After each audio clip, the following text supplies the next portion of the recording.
Welcome to the Pencil Bob channel. I hope you enjoy my stories. Please like and subscribe, and hit that notification icon so you never miss out. Now on with the stories. Alright, so here's the deal. I'm gonna try to explain this whole mess I'm in with my HOA. It's been a real headache and I'm not even sure where to start, but I'll do my best to lay it all out. So, I bought this house when I was just 19. Yeah, I know, pretty young to be a homeowner, right? But I thought I was making a smart move, investing in property and all that. What I didn't realize was that I was stepping into this whole HOA nightmare. If I'd known then what I know now, I would have run for the hills, I swear. Anyway, I decided to do some remodeling on my place. Nothing too crazy, just some updates here and there. I work full-time, so I've been doing the remodel stuff after work and on weekends. It's been slow going, but I'm making progress. So I got this permit for the remodel. It was initially for 3 months, and then it's supposed to go month to month after that. No big deal, right? Well, that's what I thought. The HOA rules don't say anything about how long you can have a storage container during construction. As long as you're still working on the remodel, it should be fine. But here's where things start to go sideways. I went to renew my permit and they hit me with this bombshell. They're not gonna extend it anymore because, according to them, it's taking too long. Can you believe that? I mean, I've only had the container for 8 months. There are other people in the neighborhood who've had theirs for like 3 years, but apparently 8 months is too long for me. So I get this warning letter about the container. I called the office, trying to be all responsible and stuff, and told them I'd contacted the storage company to get it removed.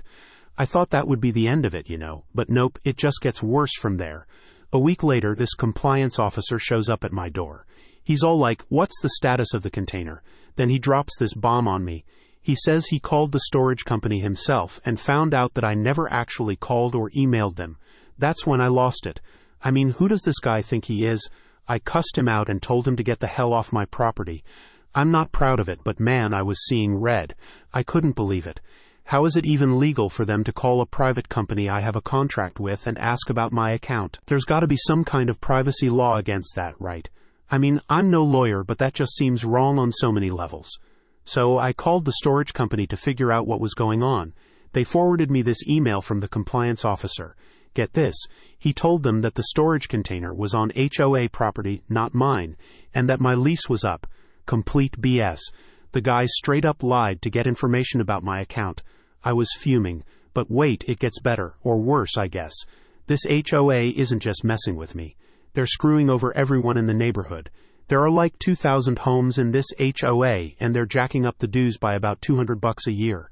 As if that wasn't bad enough, they hit us all with this special assessment of $3,100 just a year ago. You want to know what that money was for? To fix some docks at the marina. Yeah, you heard that right. A marina that maybe 5% of the people here actually use. They're making all of us pay for something that benefits like a handful of people with boats. It's ridiculous. And to top it all off, they knew about this marina problem for 8 years.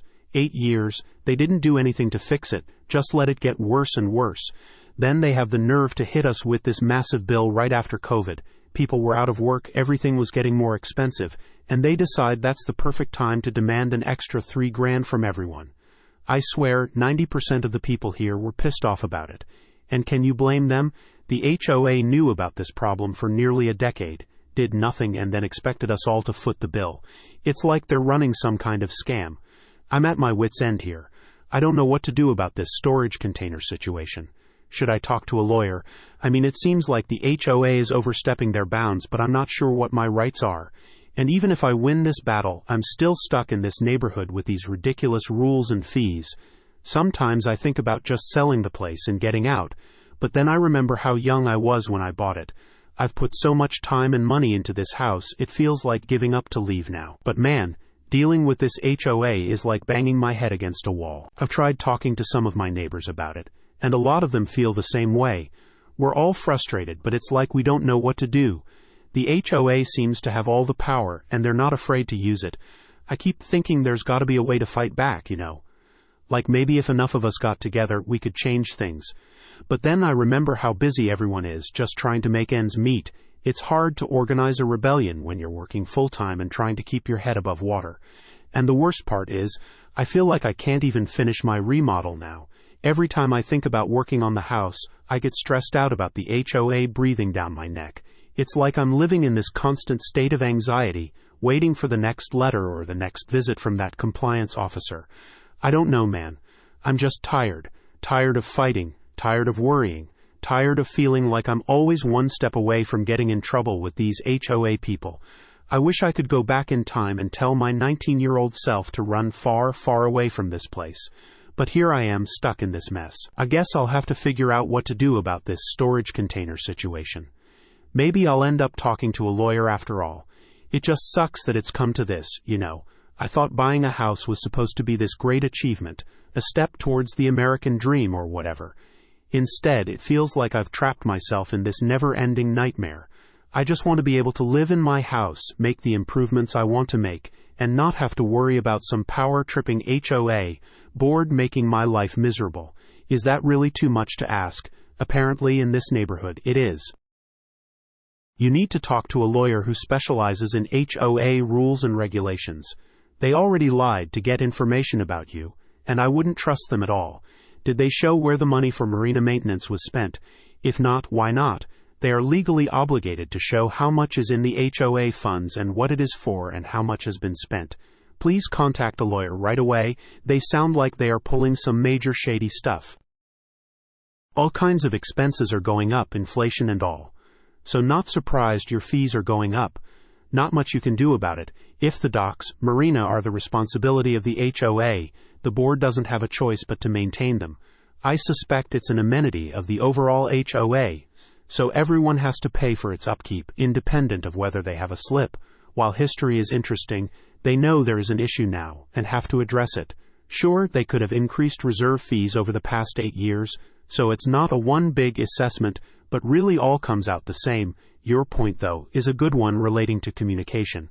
A good HOA board is transparent and always communicating, no surprises. People may not like the message, but that's secondary. The board has to do what's right for the HOA, not appease everyone's budget and feelings.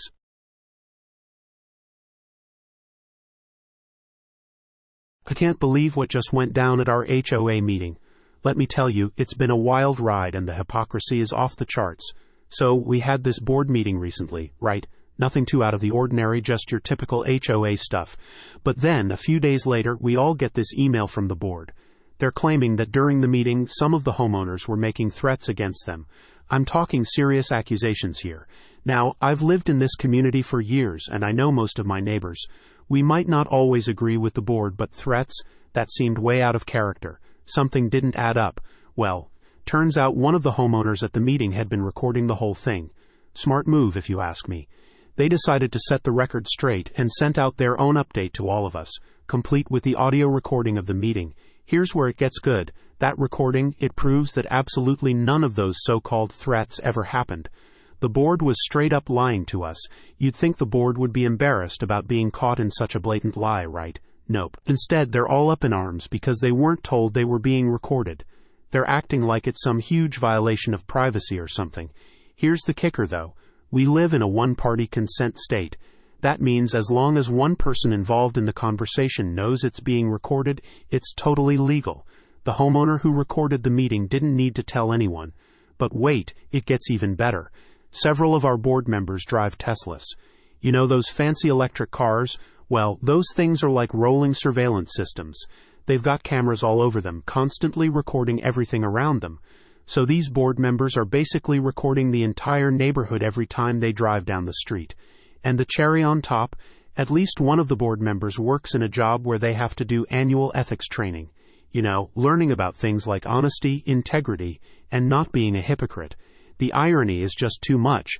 I mean, come on, they're upset about being recorded during a meeting where they were lying about us, but they're totally fine with their cars recording everyone else without permission? Talk about a double standard. This whole situation has really opened my eyes to the kind of people we have running our HOA.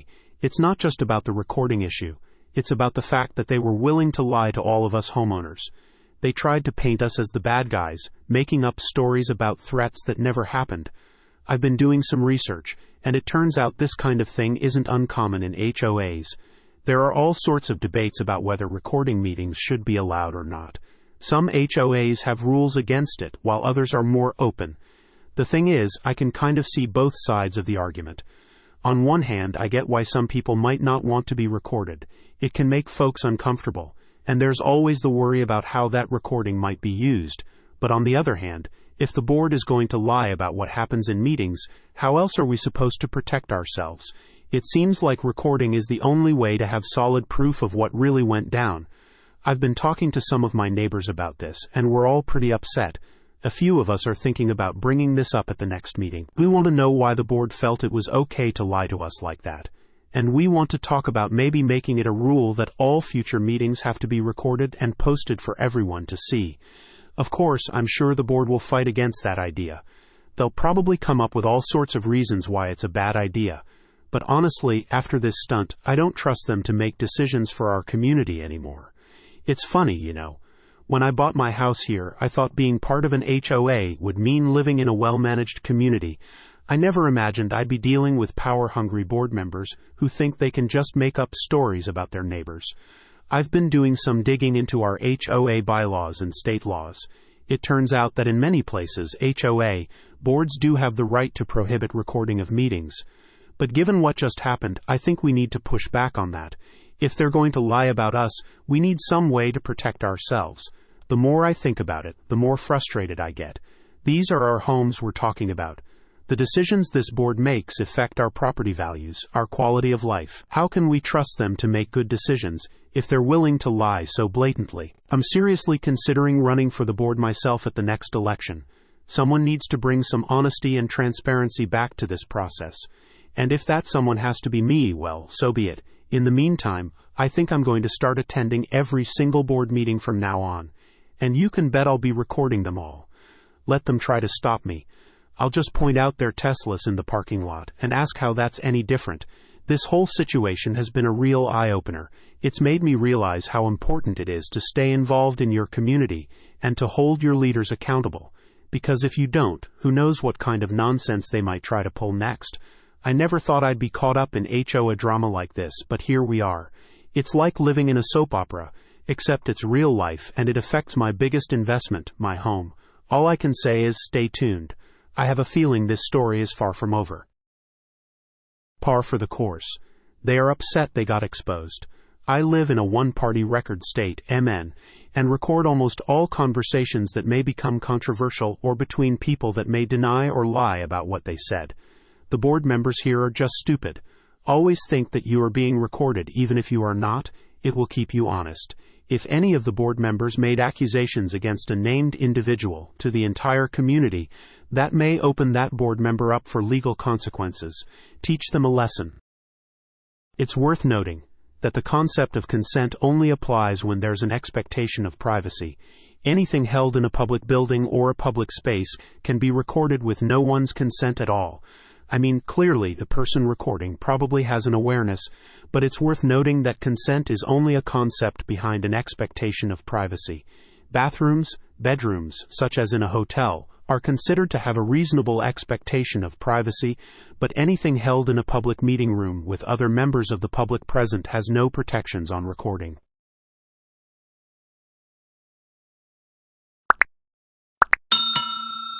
I would like to thank you for watching the video to the end.